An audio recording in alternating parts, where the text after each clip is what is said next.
Hello, everyone, and welcome. This is Tara Lee Live, and we are live at 5-ish.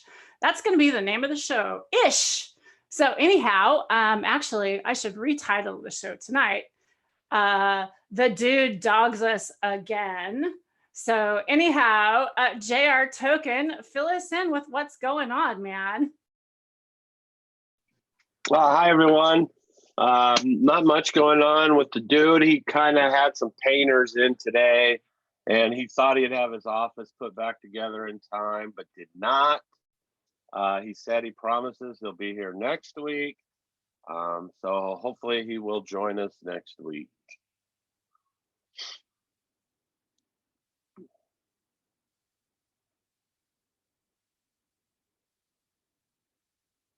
Okay, sorry there, I was muted. All right, so I got top chat up, and make sure you have live chat up and not top chat.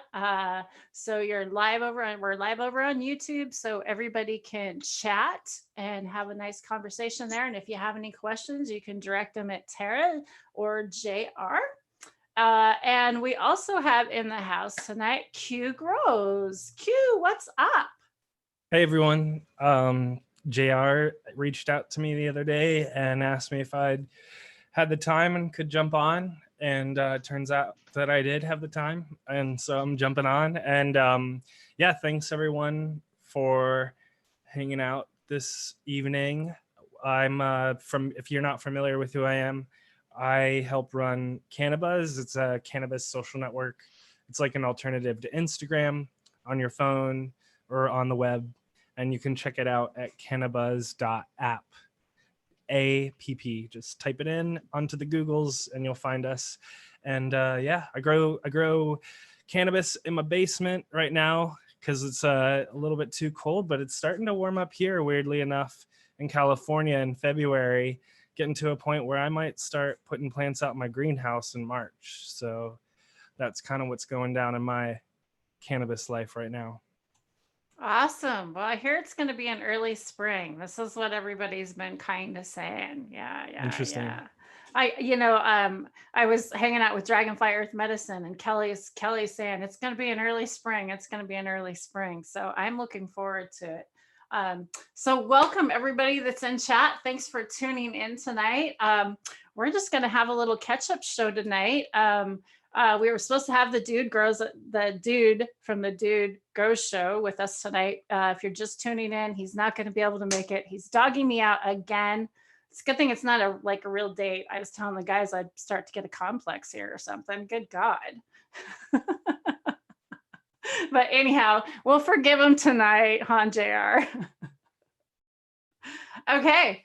So hi Liv for today is with us. Looks like she's packing a cone there, getting ready to smoke one up. Girlfriend, what are you smoking on tonight? This here is some Girl Scout cookies, or I understand now they don't call it Girl Scout cookies, they just call it GSC. So I got some GSC here that I'm putting into a cone, and I will retire to the outdoors later on to smoke this. Oh yes, because that's where you have to smoke. I forget. I can dab in here. I'm so sorry. I can dab here, but I can't smoke flower in the house. So you know, that's okay. That's okay. That's all right. One day I will have my basement back, and I will have my she shed, or my whatever you call it. Everybody needs their own she shed or he shed or cannabis cave. This is I call it my cannabis cave or my cannabis studio now. As you can see, I've been changing it around. For those of you, I've got my press in here now. So I'm so excited. I sat here and pressed some Blue Dream is what I was pressing earlier today. I'm not going to pull this apart because it'll all fall off, and then I'll be really disappointed when it falls on my table. So I am pressing on some Blue Dream that I grew this last summer. Oh, pretty. So I love Blue Dream. Yeah, that's one strain that I never tire of. Yeah, it's a classic for sure. It's a good one. Yeah. It's a good social high. For me, it's like, I was trying to describe it to a person the other day, and to me, it's like, if you go out after work or whatever, and you go to a bar and just have like a couple of beers with friends and you're shooting the shit or whatever, Blue Dream is kind of like the equivalent of that. It gets you a little socially lubricated and laid back, but not too like crazy in one direction. Yeah. Does it ever give you guys the munchies? I don't know if it was that or if I was just hungry the other night. It seemed like it really turned that on, but maybe, you know, it's just the mood. That happens every now and then. Wouldn't surprise me. Well, Everything cheers gives me the everyone in munchies. Chatland out there. We got Terp out there. We got Purple. What's up, Steve? How are you? What's everybody doing? What's everybody smoking on? What do you guys got, JR and Q? Me, I am still smoking on the cookie crumble, but not for very much longer. I got some new genetics going in the veg room. I'm going to be sending samples out for sexing. I got 11 that are going to be sexed. I've got Caps Lock from Two Tone Willie. I've got GMO by Arise from Rasta Jeff. Shout out to Rasta Jeff. And I've got Brad from Raw Genetics who bred the cookie crumble, gave me his burners cut, so it's like a burnt toast. And then the other one I have is an Oda V, and the Oda V is from Dungeon Vault Genetics, and it's been around a while, a very limited release, so I'm pretty excited about that one. And yeah, so I got a bunch of new stuff I hope to get some females out of. Last round I cracked 6, 5 survived, and all 5 of them were males. So that was kind of a bummer. But hopefully out of these 11, I'll get some females this time and have something that I can work with. Yeah, exactly. I'm actually considering like possibly seeing about maybe some feminized seeds. I know a lot of people have been talking a lot about it. We had a few episodes on those a while back with Kevin Jodry and Kevin McKernan talking about feminized seeds and stuff. So I don't know. I'm still kind of on the border with that. Where are you guys at with that? I mean, I'd be curious what your like apprehensions are, but it's all about, you know, who it's coming from, I guess, and if they have a reputable way of doing it, basically, like, is it consistently female? But basically is the question there. But for the most part, I think, especially if you know who the breeder is and they're selling feminized seeds, I think it's a great way to go. You know, because the only other options that you have otherwise, right, you're growing regular seeds, so you're either sending out sex tests, which I've been using Farmer Freeman. I know JR has used them as well. I've had great results with them. But, you know, that's like 14 or $11 or something in that range per test, right? So it's not cheap. Or you're spending your time, which is essentially money, especially if you're using artificial light, to take clones and kind of go through the whole process of figuring out the sex of those things, which again takes like a few weeks ish. So anyways, I think female seeds are great if you can get them, is what I would say. I've had great experiences with them in the past. I think that the point that was brought up is knowing the genetics that are part of it, knowing the breeder, because if the breeder is using a stable line and there aren't herm tendencies in the genetics, then you have a lot less likely of having an issue. If they're not thorough about making sure their genetics don't have herming problems, then as you saw with Uncle Jim, your feminized seed can be a nightmare. So I think Q's advice of know who you're going through, and better yet, even know somebody who's grown them. If they got a pack, they grew them, they were successful, they're fire, then go for it. I say I'm all about it. But and if you use regular seeds, there's no guarantee you're not going to get herms either. So I mean, you're taking a chance either way. Like Q said, it's best to know where the genetics are coming from and know the breeder themselves or with a breeder. Yeah, at least just know, well, if you can, right? Like if you listen to a podcast and they talk about what basically their process and experience is with creating feminized seeds, or maybe they have that online, or maybe they post it on Instagram or Cannabis or wherever. But that can be useful information, because there's from my understanding, there's a couple different ways to do it. There's either a spray, or you can kind of go the hard route, which is like a more intricate way of like kind of inbreeding the plant in such a way that it creates feminized seeds on its own. But anyways, if you can look into that stuff, or, you know, you just have some sort of information about the reputation of that breeder, which again is like what I would say, regardless of what kind of seeds you're buying. Because like, for example, recently I wanted to find seeds for forbidden fruit. That's one of my most favorite strains that I've ever consumed, but you can't really find seeds online for it. I think there's one that kind of looked legit, but there was definitely like some other random websites that people were sending me to, where I could spend $100 on some seeds from some random person that no one's ever heard of. And those are the sorts of situations that I would try to stay away from, regardless of what kind of seeds you're looking up. And then, so kind of start there, and kind of build up. But it's all about making sure that the person that's providing or selling the seeds knows what they're doing, and that they're legit, basically, that they're not kind of messing around with plants that aren't actually what they say they are, and so on and so forth.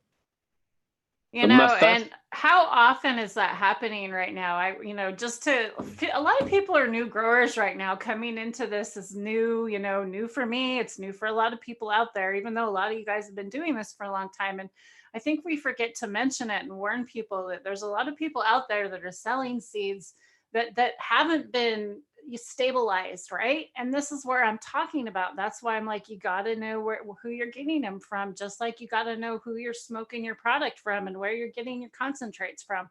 It comes back to all that, don't you guys think? 100%. It's really easy to accidentally create seeds. So it's like, if you're trying to create seeds, don't we all know? It's like, so if you're trying to create seeds, you can create a lot of seeds, right? And if you're someone, like, if you just kind of put yourself on the shoes of someone who's trying to make money real quick, it's not terribly difficult to throw some pollen in a 3x3 tent and have a decent amount of seeds that you can sell. And if you can sell them for even $40 a pack for 10, like, you're still making decent money. And so there's a lot of motivation for people to just literally, like for example, again, going back to the forbidden fruit example. So I posted that on Cannabis and on my Instagram. I said, hey guys, this is the strain that I love. Do you know where I can find this? And people would send me direct messages. Either they themselves, they're like, hey dude, I found some stuff and I like crossed some pollen and I think it's forbidden fruit or whatever, like, is kind of the gist that I got from them. Like, I definitely just don't want to waste my time with that sort of situation. But I also don't want to waste my time with a situation where I'm going on some random website that doesn't look very legitimate and just has some seeds on there and they say they're forbidden fruit or whatever strain, like let's say Blue Dream, for example. Blue Dream, I'm sure there's a lot of fake packs of seeds out there from Blue Dream or for Blue Dream. So if you can do some Googling, the vendor that's really popular in this particular scene is seedsherenow.com. If you just Google Seeds Here Now, they're great. They have a really great reputation and they have a really great warranty. You basically just tell them, hey, these seeds didn't work, and they'll send you a free pack, a replacement pack. They don't even really ask you questions about it. And I've taken advantage of that in the past. So definitely check them out. They have a lot of great breeders. There's a bunch of other great seed vendors out there. There's Oregon Seed Bank, I believe. You see billboards for them up in Oregon. I was kind of taken aback when I was driving up near Portland recently. You could see seeds being sold right on billboards there up in Oregon. But those are a couple that I definitely suggest checking out. It's funny listening to the radio when you're driving through Oregon and down to California, because the conference I was headed down there, and all the radio stations are advertising dispensaries, trimming equipment. They'll buy the pounds, seeded material. They'll de-seed your material. It's crazy, all the advertisements.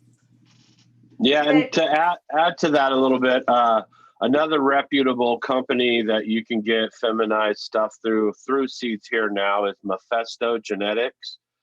They also have some pretty reliable auto flowers, in my opinion.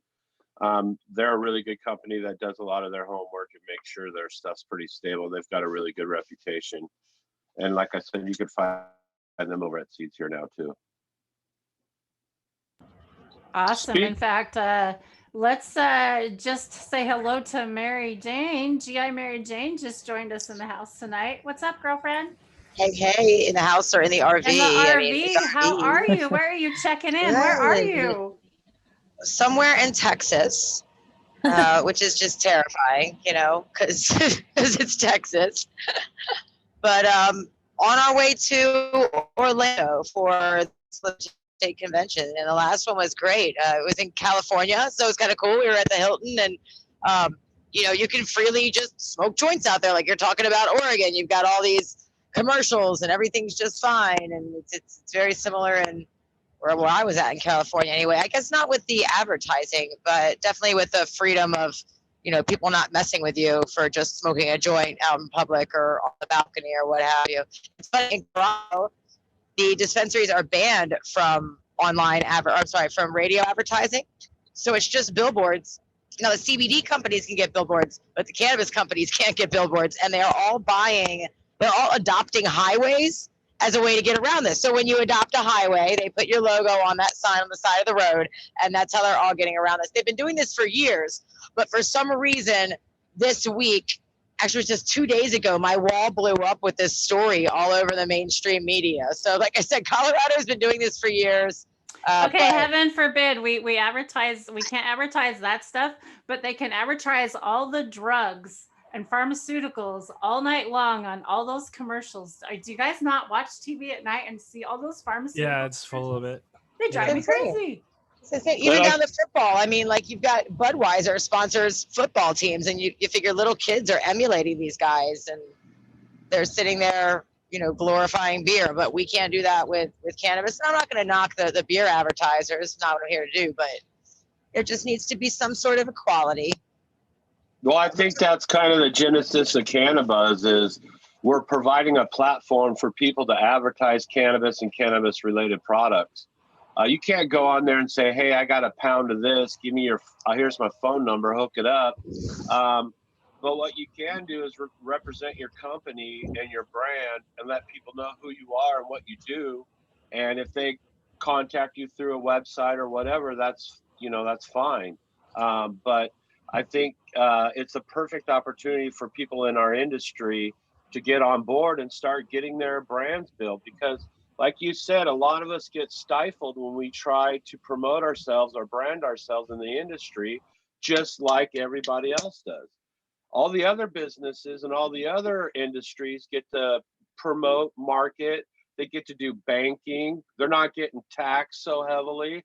So it's really unfair for the cannabis industry. And I think that's part of the reason why me and Q kind of started things up the way we did, is because we feel like there has to be a place for people to, do that. Yeah, 100%. it's changing. I don't think they can keep the people down. Actually, in Maryland, one of our 4-ounce generals with Platoon 420, who is one that likes to remain nameless, goes by Johnny Auto Seed, did a seed exchange. So he just went out and passed out seeds. And I mean, I don't know what your all's background is, but I was raised as a Christian, and there's a story in there where Jesus teaches people to fish instead of feeding them. So we can do this. We can still do this. We can plant seeds, even if the industry wants to keep us down. It's a seed, and I highly doubt that any governing agency can keep the people from spreading these seeds forever. I mean, sure, and it's horrible how many genetics have been lost in the industry as it is, but they're still out there, Yeah. But back to the seed thing. If you don't know my friend JR hooks up everybody in the cannabis industry. He is giving seeds out like crazy. In fact, JR, how many seeds have you probably given out? And like, where have they all went? Like, you even shipped, we won't maybe say that. We won't say maybe where they all went. We just say, he has given out a lot of seeds, and you guys need to go show this man the love and go follow him on his YouTube channel. Go follow them on Cannabis. And he's really done a lot for the community. And I want him to be recognized for that, JR. You're awesome. Thanks. I appreciate that. And to answer the question, we've had seeds go from Australia all the way to England. We've had seeds in Canada, all over the world. The only place I was afraid to send seeds to, and not just for my safety, but for the safety of the person receiving them, was in Iran. I did not want to do that because I felt like even though they were willing to take the risk, maybe they didn't realize exactly how bad that could be. So Iran was one place that I did not send seeds, but everywhere else I have sent seeds. And speaking of that, we've got more of the 5-pack genetics to give away tonight.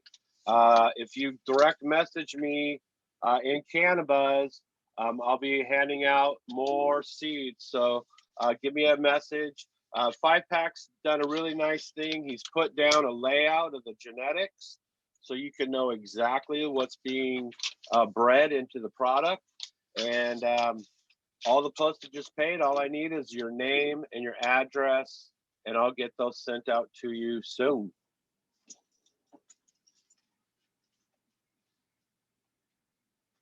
Thanks. Awesome. Huge Thanks, service man. to this That's community. Huge service. yeah, that is so awesome. Thanks, JR, for doing all that. I really, really, really appreciate that. Speaking of which, if you didn't make it out to the regenerative conference, wow, talk about a seed swap. I'll tell you what, I've got a lot of seeds also that I'm going to be giving out. I've got to figure out how I want to give them away. I'm kind of thinking that I might make you guys all come find me and come see me sometime when I'm at an event and give away seeds that way. That way, I'd like to get you out to these events rather than just sitting behind that TV or behind that computer or behind your phone. I'd like to meet you. And in fact, I have got to meet so many people this last few weeks in the last year. Thanks everyone for coming up and saying hi to me and introducing yourself. I really, really appreciate it. And all those that continue to watch and support me and support all of us, we really do appreciate it. Your feedback is really what drives a lot of us. You don't know how much it actually means to a lot of us. Isn't that right, guys? I agree. I appreciate it a lot. I've had a lot of Greatest. good time meeting people from all over. I do want to give a shout out to, even though the dude dogged us out tonight, the dude is having a Cannabis Cup in Denver on April 18th. It's the weekend before 420. And this time it's 2 days before 420, so we're real close. It's going to be a good time. You can get tickets if you're a Patreon member. I think there was links there. There should be links at the regular website now. You could always, I think you can email Dude Grows Cup at dudegrows.com. And if not, I'll just give you the dude's email, and it's dude at dudegrows.com. Go ahead and hit him up. He'll give you all the information, let you know. It's going to be a popular weekend, so flights are going to book up, and so are Airbnbs. So I recommend that you get in early and try to get your flights, or you'll be who knows where, how. But yeah, it should be a really good time. Q's going to join us there. I can't wait. I'm really excited about it. Yeah, I'm looking forward to it. I went last year for the first time, and I'm trying to think. That was pretty much the first time I'd ever been to Denver, besides maybe like sitting in the airport for about 30 minutes or whatever. And I had a really great time. So definitely suggest checking it out. Just flights to Denver. I live in California. They're not too expensive, and yeah, you can find motels or Airbnbs if you can. Throw in on an Airbnb with some friends, and you can make it even cheaper.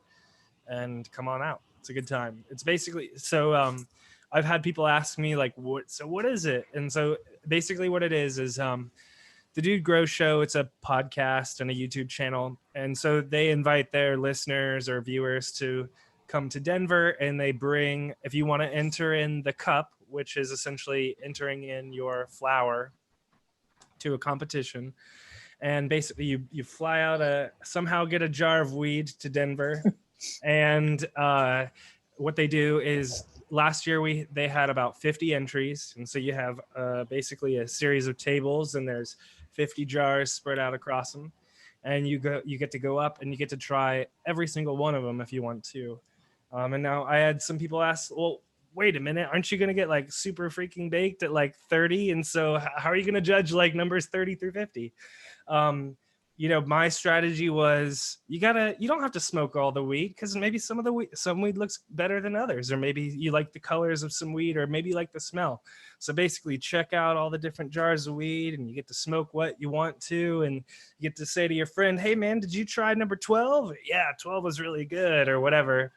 And so it's a lot of fun to just have that experience. And in addition to that, there's tables set up where people like light vendors, for example, Spectrum King was there, and they were doing a raffle actually, and they were giving away a Spectrum King 602, which is a 600-watt light that you can use out in outside. It's waterproof and all kinds of cool stuff. I think it's like $1,000 or $1,200, but I won it. I was the smart guy to enter the freaking raffle on someone's table. So I highly suggest doing that, especially if you're at a small event and there's only like 100 people there. So I won, like a $1,500 light, and was able to grow some weed in my backyard with it last year, which was super awesome. But there's seed vendors there. There's all kinds of folks. So I'll stop rambling. And by the way, I'm smoking some Doctor Who, which I did grow outside, and to take it all back, it was a free pack of seeds that this man over here, JR Token, sent me. And it ended up being one of my favorite strains that I grew last year. So shout out, dude. Thanks for the Wow. Dr. Who. Thanks. I appreciate that, Q. Yeah. Another thing about the Do Grow Show, just kind of to give you an idea of how the judging works. When you walk in the door, you're given 5 tokens and a glass chillum. You could try any variety as many times as you want, and then you vote with your tokens to the bud tender for the variety that you like the most. And at the end of the night, the guy or girl, which we've had some girls place, whoever has the most tokens in their bin wins and it's a blind bin that you put it in, so people can't. It's not a popularity contest. Yeah, no one has any ideas. Like maybe if you grew it, you could maybe kind of figure out, oh, my jar ended up being 9 or whatever. But no one knows what it is, so there's no like favoritism bullshit going on. Exactly. Yeah, so it's a really good time. I recommend any of you want to come on out. Come on out. So you don't know which jar is yours either, then? No. Is that what you're saying? Okay. No, the only way you know your jar is if you're a good enough grower and you've grown. You recognize. Know what your shit looks like, right? Yeah. Otherwise, you have no idea. It's all random. It's all random. Okay, so you can't tell all your. You said that some women have even entered as if it was a surprising thing. I was just going to bring that up. I was going to say something, and I want to know, when are we going to reach the point where we don't have to differentiate between men and women? We can just say, growers in general. Because coming from an industry that is predominantly male, I like to throw it out there to let people know that, hey, we've got talented women, and I didn't say grow, I said place. So we've got some very talented women there who are placing in these competitions. Do you think the reason that it's predominantly male, do you think that and instinctually a man would not want to, well then I'll just stop. Okay, I think we lost your girlfriend. We can't. We're not hearing you very well. Yeah, we lost you. Looking forward to answering you got that question. Spacey there. Just a minute. I'm gonna mute your audio. Let's see. Mute your video. Mute your video. Yeah, try muting your video. See if that comes in better. Sometimes if you do that, it helps. Okay, let's try that now. Unmute yourself. Speak, Jay. But yeah, we do have a lot of very talented growers in this industry, and we have a very special one, I think, who's going to be entering. Her name is Love in Her Eyes. If you can follow her on Cannabis, and you can follow her on Instagram, and she grows some of the most amazing weed I've ever seen in my life. And if she enters the cup, I'm saying she's going to take it. I don't even know what she's entering, But if she enters the cup, guys, beware, because this woman is on fire. Her shit is amazing. So who is she? What's her name? Love in her eyes. Love in her eyes. So maybe we need to get her on here. Yeah, that'd be cool. She doesn't like to do Okay. a lot of interviews. Some people are a little weird, and that's okay. Not a problem. It's not for everybody. I understand it. You'd be surprised how many people you put a camera in their face and they totally change. I mean, I've asked a lot of people to do some interviews, and it's amazing the reactions you get sometimes. Some of the people that you really think would, say yes, they don't. GI, are you back, Mary Jane? I don't know. Can you guys hear me? Oh, I can hear you. There you go. Awesome. We'll just leave the video off. Okay. What did you were saying something? Do you remember what you were saying? Yeah, I was saying, do you think that the reason that most growers are male is, historically, we've not been allowed to grow this plant. So if you got a husband and wife team, he's not going to want her going to jail, right? Just instinctually, you want to take care of your women. So do you think that has anything to do with why the growing industry is predominantly male? Because typically when it comes to agriculture, females are just as active, if not more active, in any other agricultural industry as men. So do you guys think prohibition has anything to do with that? Prohibition has a lot to do with that. I would say 100. I think when it came to looking at prison time, Yeah. a lot of The women are too smart for that. They're not going to do anything. That's my wife was like, I'm out. Yeah. She checked out as soon as she started having kids because she didn't want anything to jeopardize her and her ability to raise her own children. So that risk was always put back on me. Mm-hmm. And I think that's probably a commonality. I'm sure there's probably some more risk factors that maybe led it to be a more male-orientated industry, but that's not going to be for very long. I promise you that. And I think it's great for I'll put it out there. I live in the Bay Area, so I'm a pretty liberal person. And so I appreciate women in the industry pushing back on men in this sort of conversation, because I think going forward now with legalization spreading across the country and the world eventually, hopefully, as it becomes less risky to grow weed, or whatever the circumstances may have been that kept people from growing weed, going forward, we should just try to be more accepting and inviting of people. I think I've worked in technology, I've worked in the video game industry, and these are all industries that are not probably quite as bad as the cannabis industry, but they're pretty similar in that they're very male dominated. And commonalities is just people not being inviting and welcoming to people that are different from them, essentially. And so highly encouraged to invite your friends to grow weed and be really just accepting of others that are different from you. And I highly encourage the dudes that are out there that are listening or watching or whatever to just try to think a little bit about how and this is not me trying to call it JR, by the way. It's more just think about, because I listen to like the Dude Grows show, and there's sometimes every once in a while where I'm like cringy, where I think people should try to think about how we talk about things and how we even put on events, for example, or whatever, to be more inviting to other people.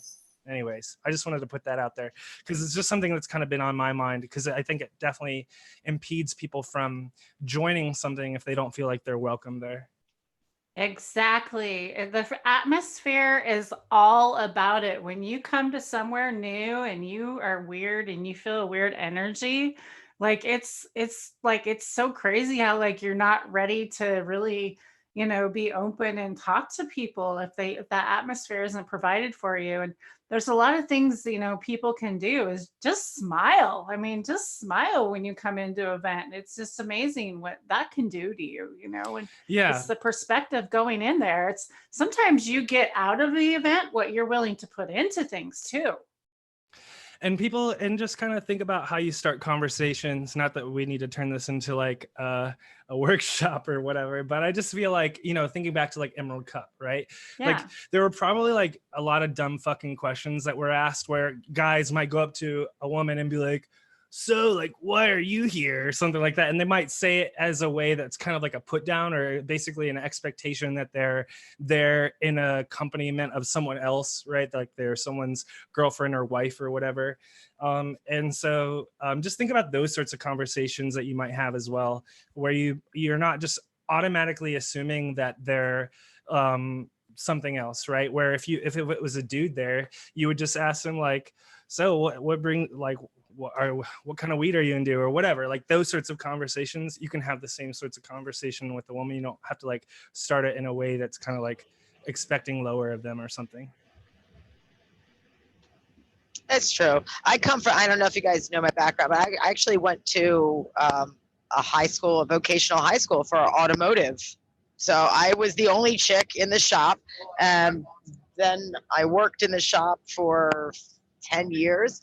And yeah, it is weird. And you know, I can't knock the guys for that. It's like there's a certain programming that we're raised with where we just assume that women won't be somewhere, and it's changing. And I don't think people are going to be that offensive in their speech, and I can't even call it offensive, you know, but moving forward, there's going to be an easier atmosphere of inclusion. And I think the cannabis industry is really going to be the one that brings that forward. Like I said, I mean, there's been women working in the automotive industry for long since before I was even born, and it still isn't even something that's that accepted.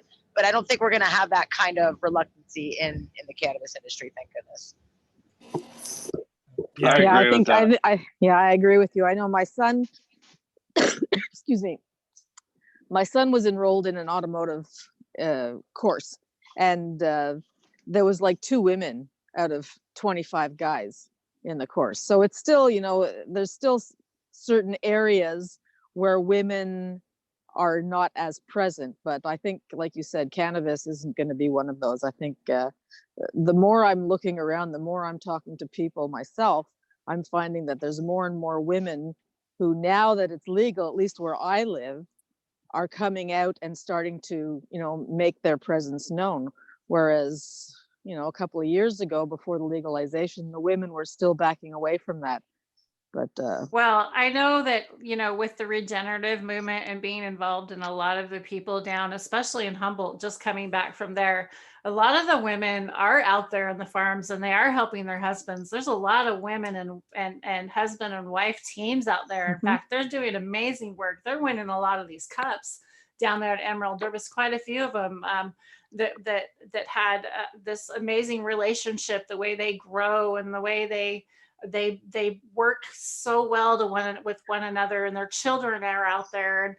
And so I think a lot of the reason we're not seeing the women on the forefront because of the laws, and you don't want the mom sent to prison and somebody else raising your kids. You know, the poor mom has to be worried about that. And I think that's what's held us back. I don't think it's guys holding us back. I don't think it's any of that. I think really it comes down to what we were talking about, the laws, and what Mary Jane really has said at the beginning. Cool. Yep. And I think Q brought up a point that the conversation needs to change. Like the way that I said that was obviously inflammatory, even though I had no inflammatory intentions behind it. I think it's just the way my old stupid brain works, you know. It's like I got to retrain myself not to be an ignorant ass.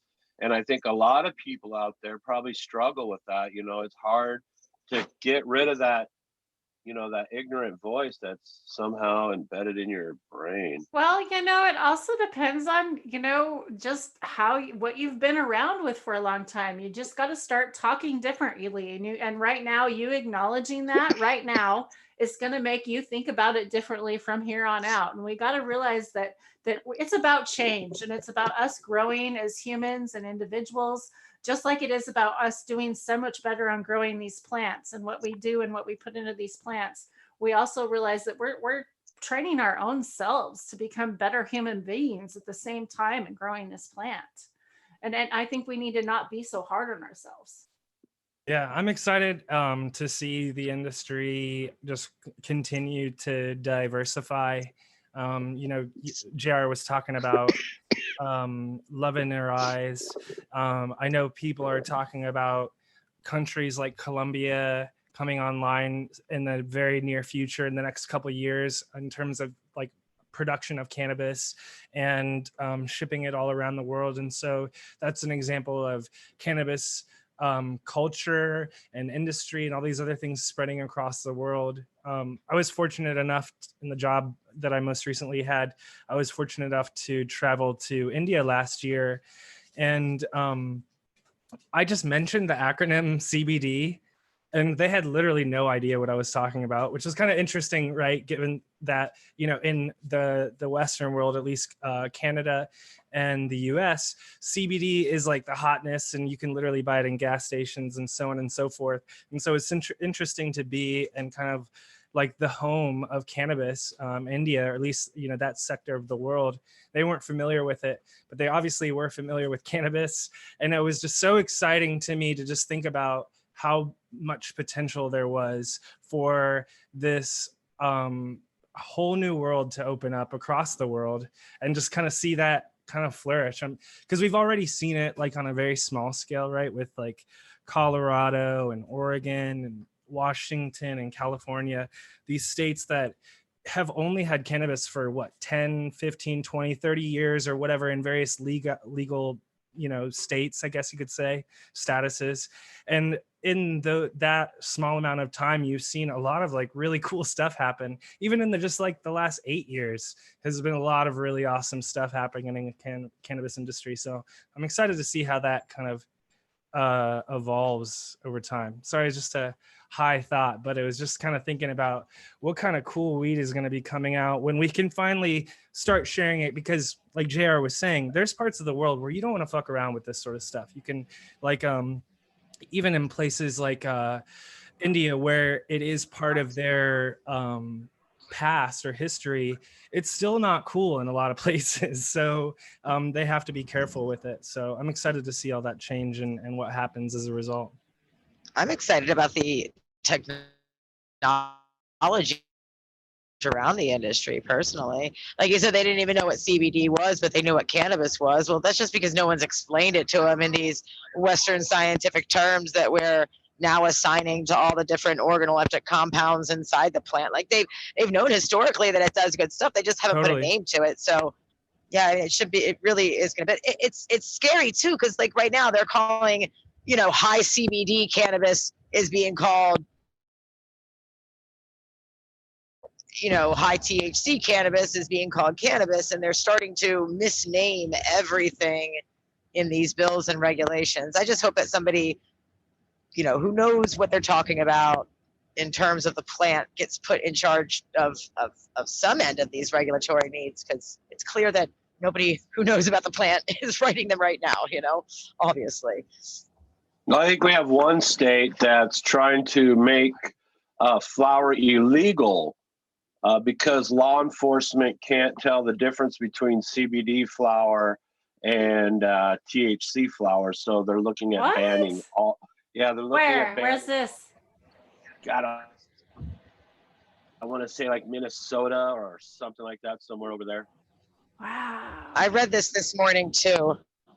Crazy yeah, it's insane. Well, how about this? How about not just legalize both? Because if you're having that much problem, I mean, I don't know.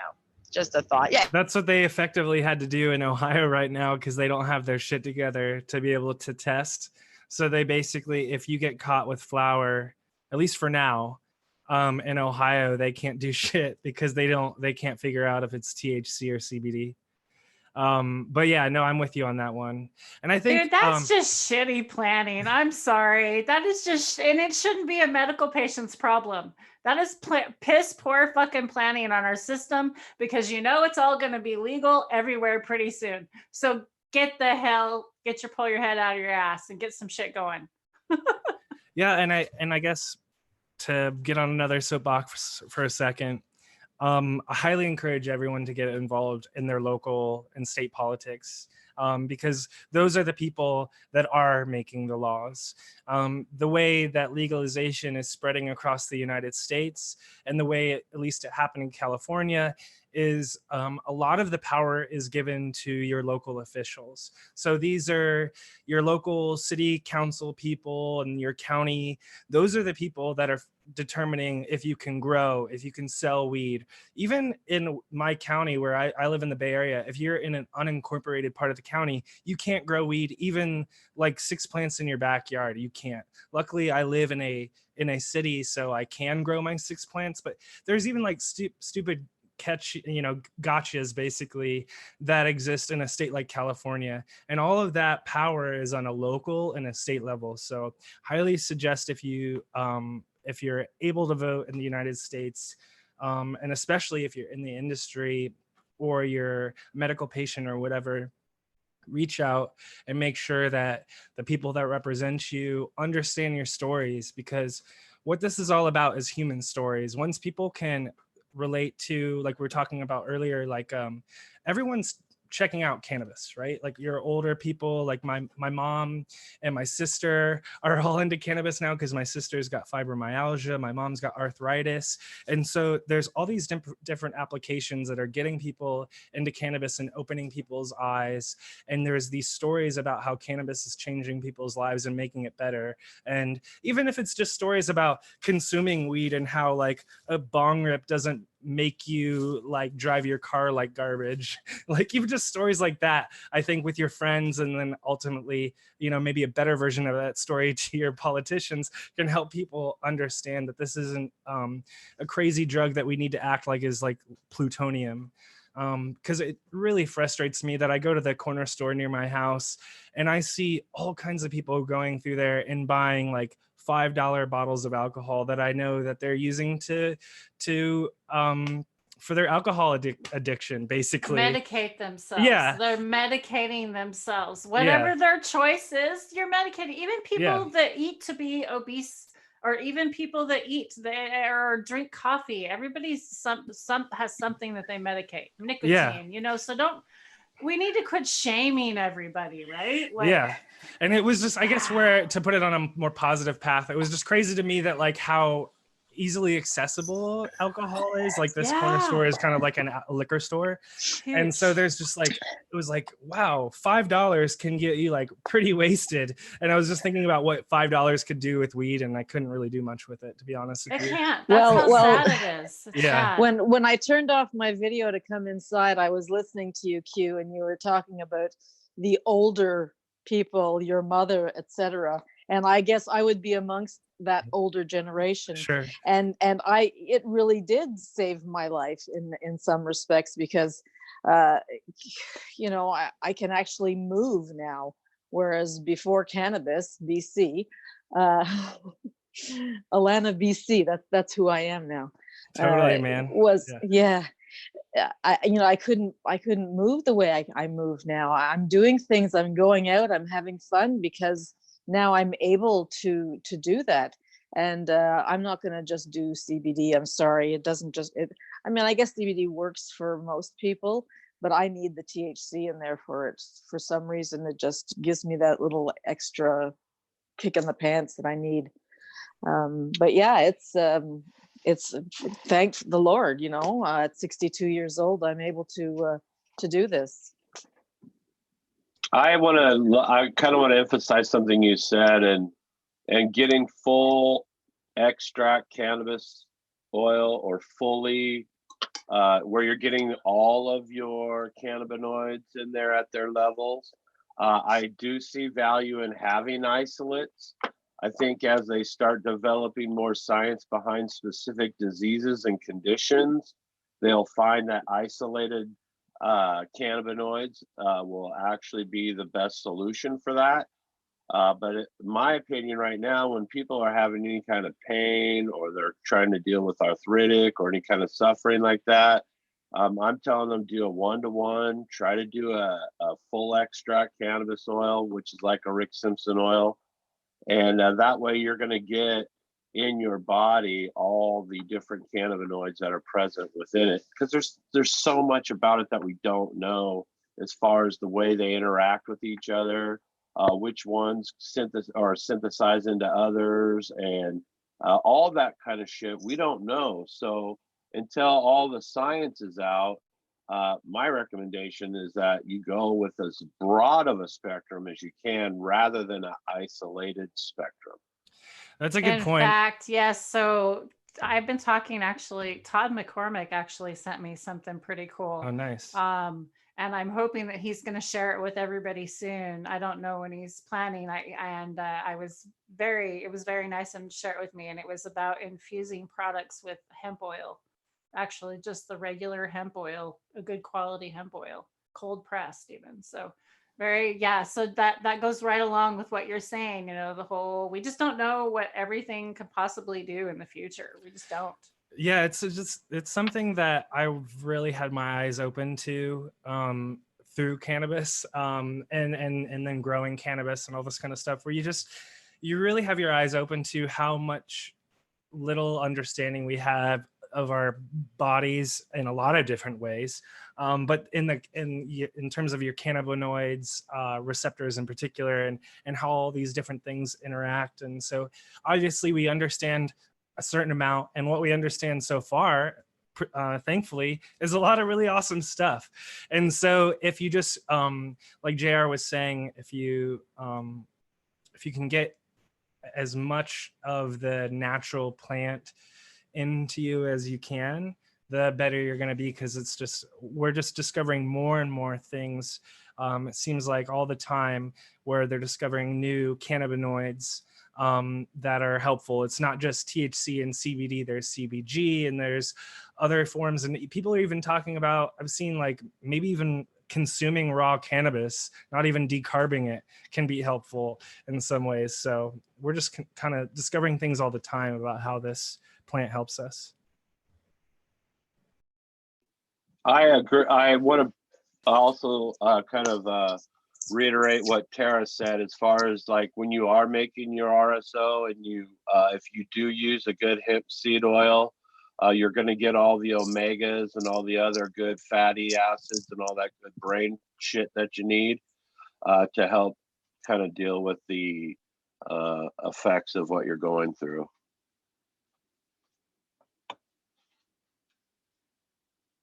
And you would know, JR, because you're so into that RSO. Why don't you give us some update, dude? You've got some good news and good stuff going on. You've been a lot with the doctors. Why don't you update us tonight? Would you want to share that with us? Sure. No, I don't have a problem at all. So I went and seen the pre-surgery screening team today for reattachment. I'll be looking at getting my colon reattached probably late April or early May. I have to go in for a colonoscopy before, which is always fun. Yay. But then after that, I'll be cleared for surgery, and then I'll get my reattachment done. That's going to take me a good couple of weeks to a few weeks to get back on my feet. And if that goes well, I'll have an ileostomy bag to kind of divert things while things get healed down in the colon area. And then it's a really low risk procedure. So they'll pull that out, put in, reattach that deal, and then I'll be good to go. I can't wait, to be honest with you. I'm really tired of this whole thing and can't wait for it to be a distant memory. But good things came out of it, man. I always try to look at that. Every time you have some really horrific things happen, sometimes you can find good things that happen. And one of them is the way that I'm conscious about my health.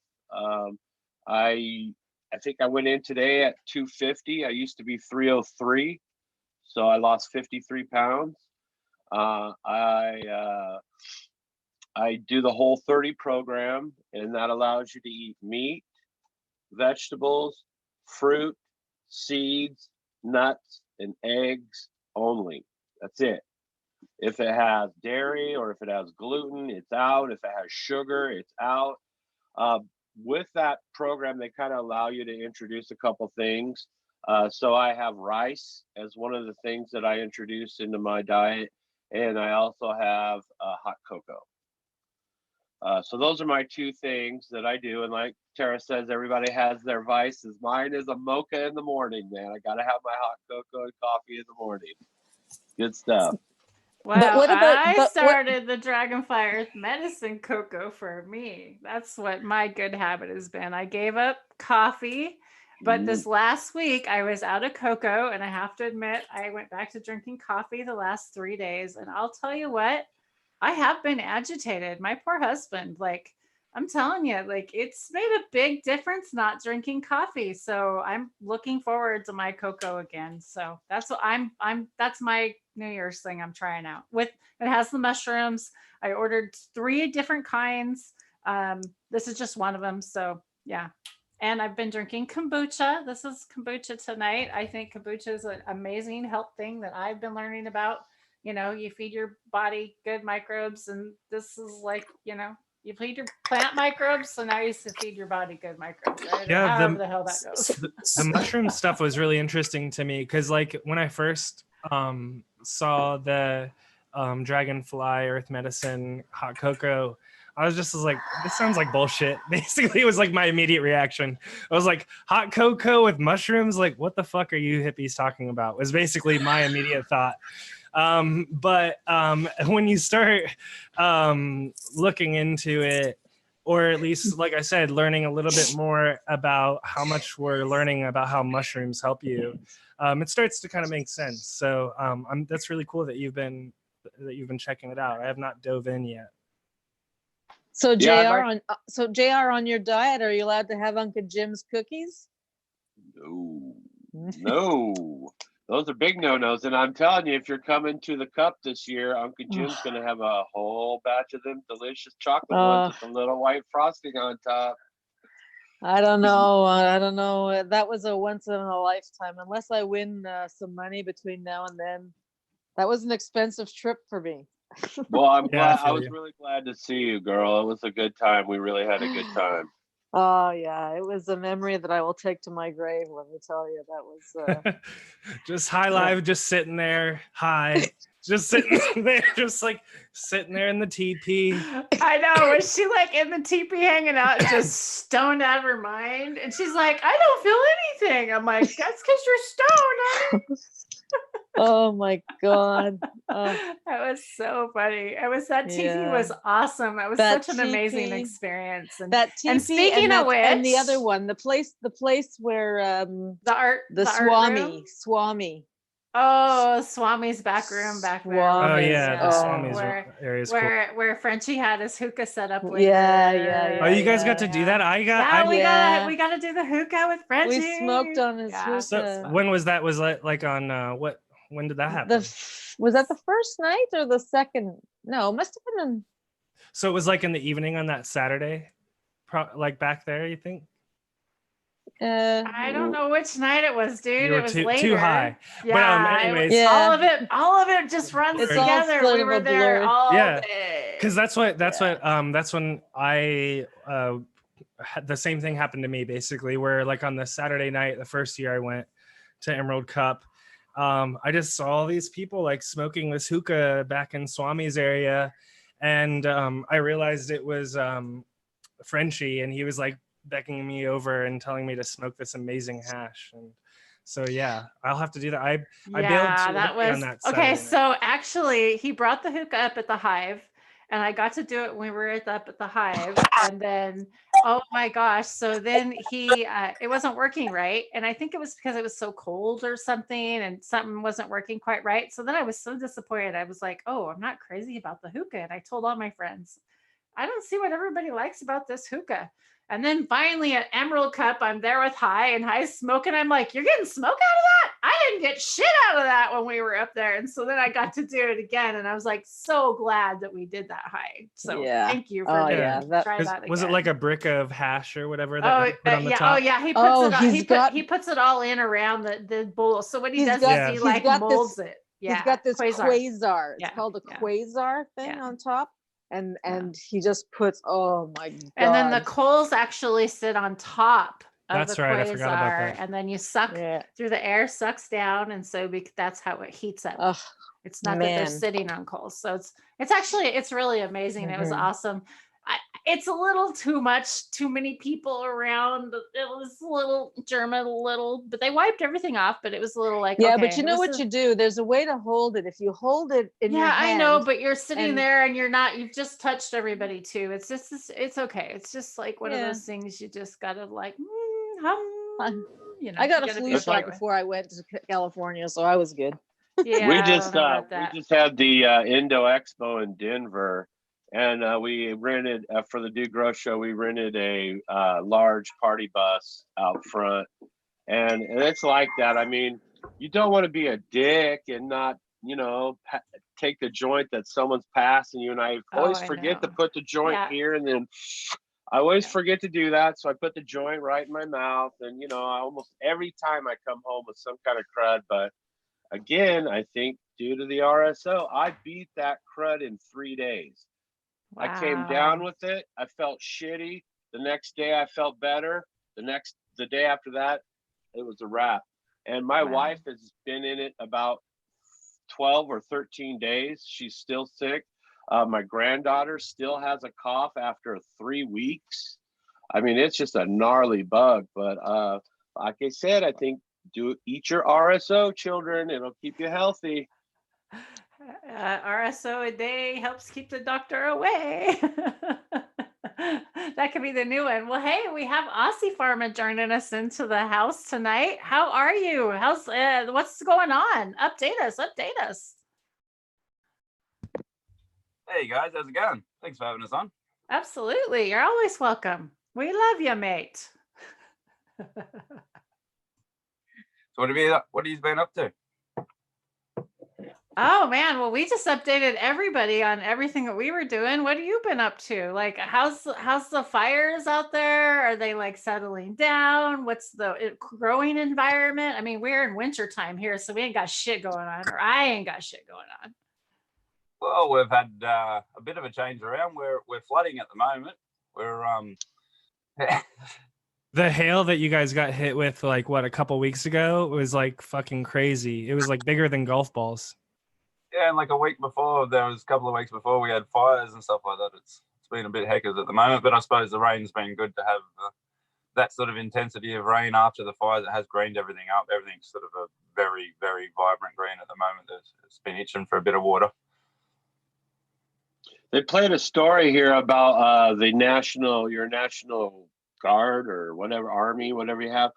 They were assisting in feeding all the koala bears that had been either hurt or displaced. And that was kind of a cool thing to see. I guess what I should say is I wish more armies would do stuff like that, you know.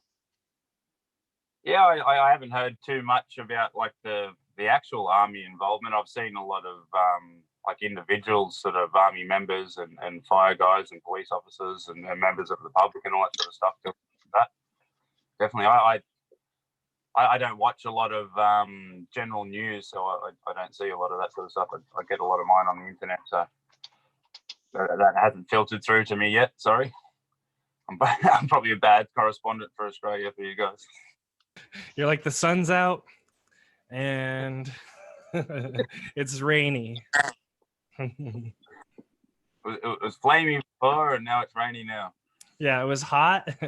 And now it's not. Yeah. But yeah, I saw you guys had crazy flooding just a couple days ago or so, not too long ago. So yeah, huge change, I guess, in just a span of a couple months. But I'm glad that at least you've got some the fires are going to be at bay for a little while. Yeah, definitely. No, I'm very happy for it. The rain, some people are complaining about the extent of rain we're getting, but I think great, all great at the moment. Whatever we got to get it, however we got to get it. If we got to get it this way, then we'll take it. Unfortunately, it's probably going to happen again next summer, right? Yeah, well, we seem to be going in some sort of very 5 and 7 year cycles. I've noticed of recent. We've had a couple of over the last 12 years, we've had these 5 to 7 year droughts and sort of flooding events and like or extreme weather events afterwards. That's not really just in Australia. I'm seeing this sort of all around the world as well. Yeah, that's true. Yeah. Actually, Here in the Northwest, we went through some severe fire years. Yeah. I mean, it seemed like 3 years in a row was just horrific. But last year was really cold, really wet. So it was great for the forest fires, but terrible for the cannabis growers.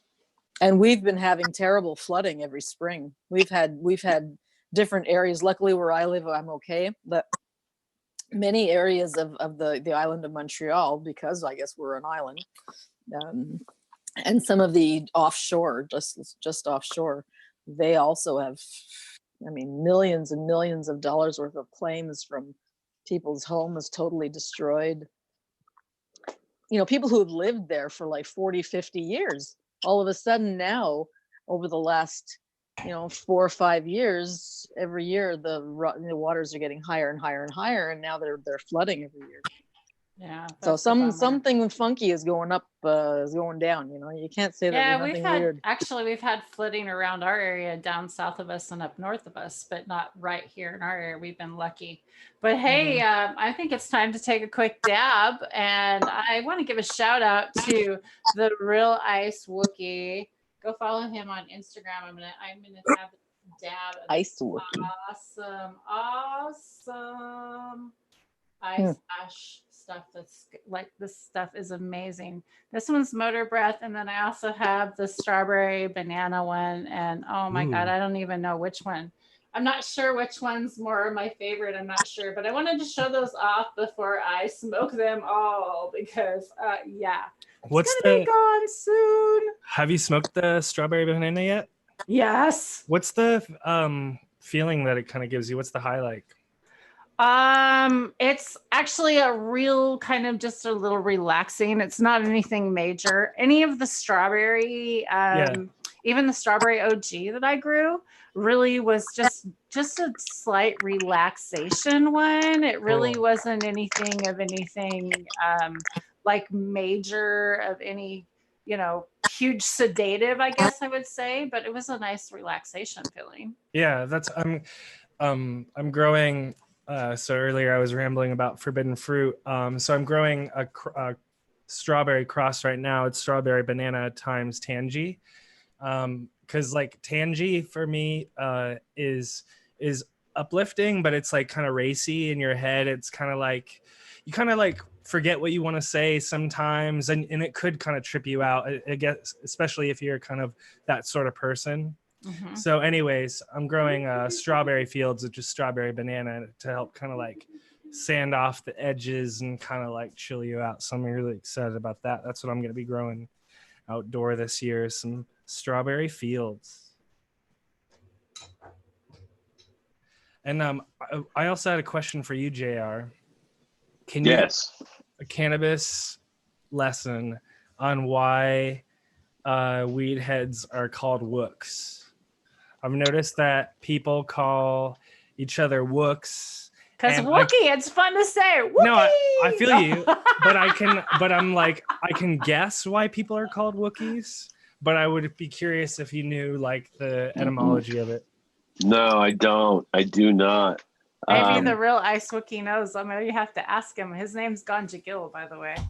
He was on Hash Church, by the way. And speaking of Hash Church, I wanted to have Johnny B on here tonight because I wanted an update. By the way, if y'all don't know, Bubble Man was hacked. And Bubble Man wasn't the only one. And it wasn't like there's a lot of popular YouTube people who were hacked. He wasn't the only one, by the way. Just throwing that out there. I was wondering about that. Okay, cool. I'm hopeful that he's working on getting his account back. I don't know what can be done at this point. Right now, I understand that the person that's hacked him has hacked several accounts, and they're actually erasing all of his videos. So like right now, if there was like a Bubble Man video you wanted to record, like you really thought you wanted to save, now would be the time to go do it, because it looks like they're starting to erase all of people's stuff, not backed up. I don't know what's going on. This is what I'm hearing. I have not heard anything actually from Marcus, so I can't really say. Couldn't YouTube go back to their like their server backups and reinstall or reinstate all those videos? It depends. Like typically, you if I were Bubble Man, or what, I'm not sure what his real name is, but whatever. I would, if this is happening to you, reach out immediately to the platform provider. Let them know what happened. This is not the first or the last person that's been hacked on their platform, especially like YouTube. So they have procedures to handle this and to help you recover your accounts. So definitely reach out to them. If you can, reach out to them from the email address that you have that you had registered the account with or had to attach to your account. There's some more stuff that they're probably going to have you do to verify your identity. But anyways, having that sort of information, or sending it from an email, reaching out, try to get your account recovered, because the earlier they can like recover those videos. But it depends. Some people, or at least what I've noticed, is they might only keep those videos around for a couple weeks or a month or something like that before they're deleted forever, basically. So if that's happening to you, or if it's happening to a friend of yours, definitely have them reach out to the platform and try to get your account back. Well, also, so what I've also heard, I've checked out a couple videos, people that are giving information to YouTubers on information to be watching out for is suspicious links. And what you want to do is make sure that your YouTube account is only attached to one email, and you only have YouTube use that email. Don't use it for anything else. Apparently that's how everybody's getting through. It's through all your emails. So they're really warning everybody about that. Yeah, I mean, that's not a bad idea. On top of that, use a unique password. The way that they're likely getting hacked is that they're using the same email and the same password on other services that have been hacked. There's literally billions of accounts available that you can buy for very cheap. Where you can buy lists of 150 million or a billion users. You could get their usernames and passwords. So essentially what they do is they build a database on their computer of all these usernames and passwords. And what they do is they go to a YouTube or whatever, and they just run through all those and try to get to people's accounts. If it's targeted, which it sounds like it was, is I would go, if I was trying to hack this person, you can buy these lists online. They're not very hard to find if you know how to do it. And I would just look for that person's email address and use all the passwords that they've used on other things. Like I said, you hear of companies getting hacked all the time, and those usernames and emails end up online being sold pretty quickly thereafter. And so yeah, this information is being used against you. And especially if you're a prominent YouTuber or whatever, it's especially going to happen. So the way to fight that is, like Tara said, if you can set up a unique email account. If you don't want to do that, at least have a good password, but you should always just have a good password. And the way that you can make sure that you have a good password is by using a password manager. Use a tool like 1Password or LastPass.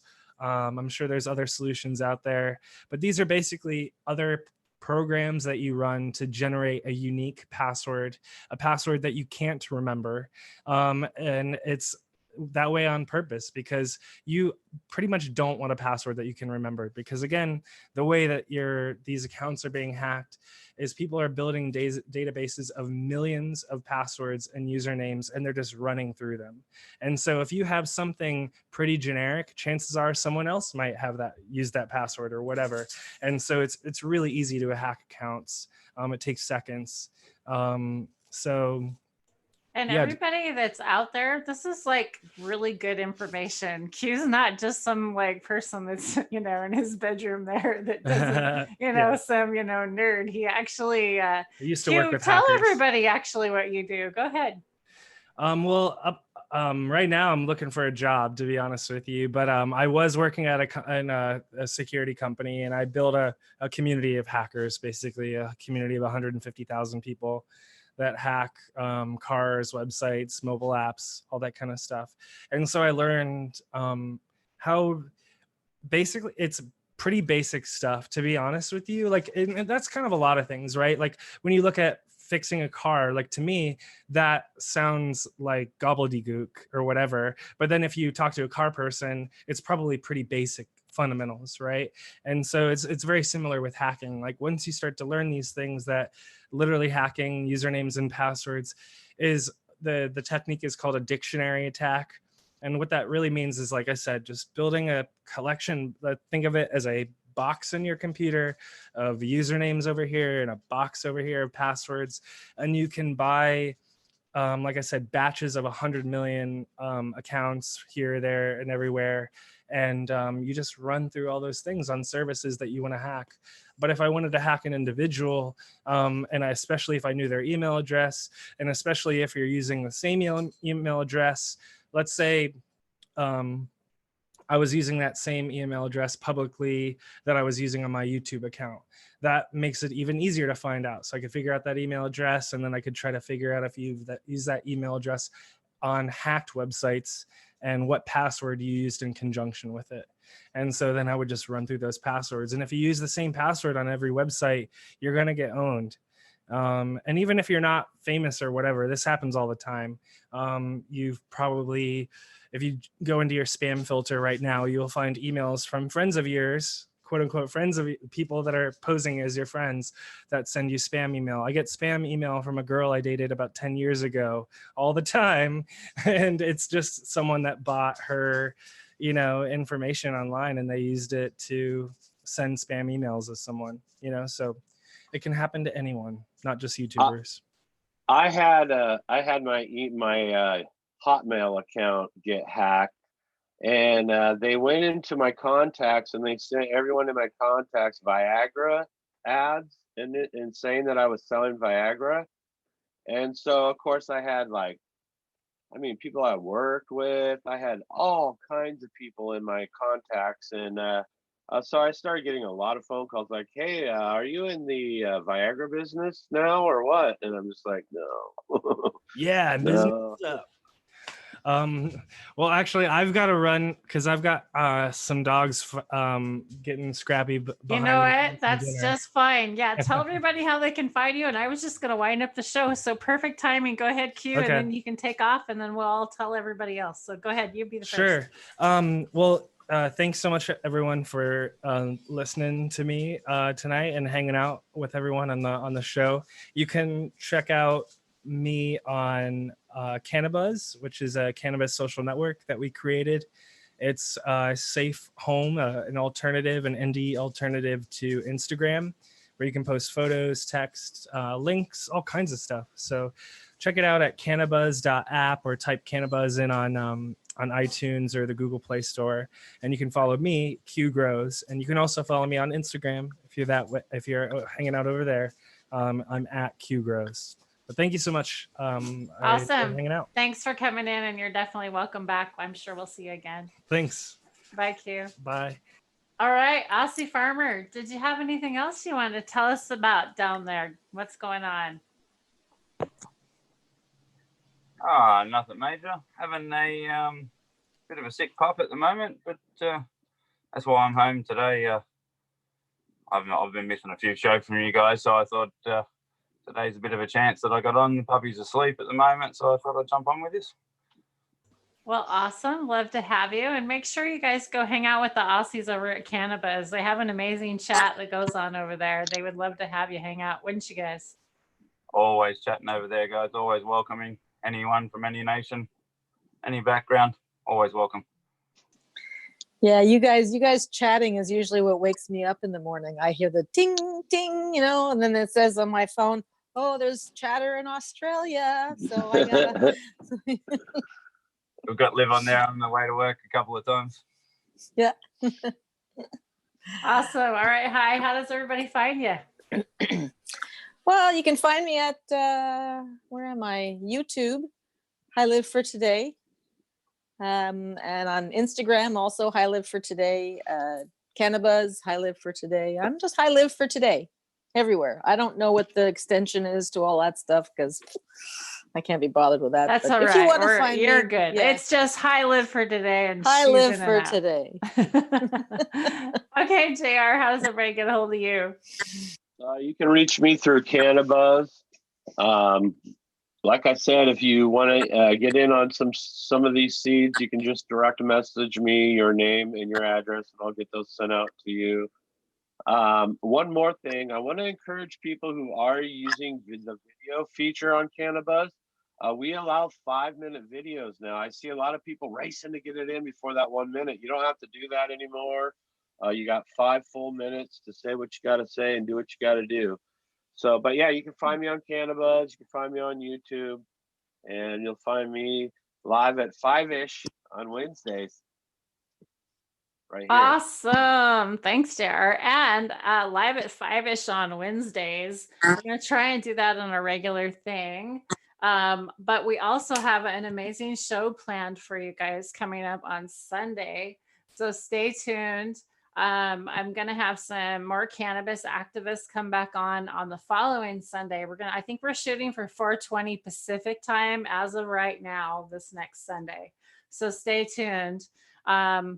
So yeah, thanks for hanging out tonight. I really appreciate you. Make sure you like, subscribe, and hit that bell so you can hang out with us live. And if not, we leave them up. Hopefully you can come out and then hang out and have a little sesh. And hopefully you don't feel alone out there like some of us do sometimes. And I really appreciate all the comments and love you all so much. And hopefully I get to meet you all someday. So thanks for hanging out. Hope you all have a good night.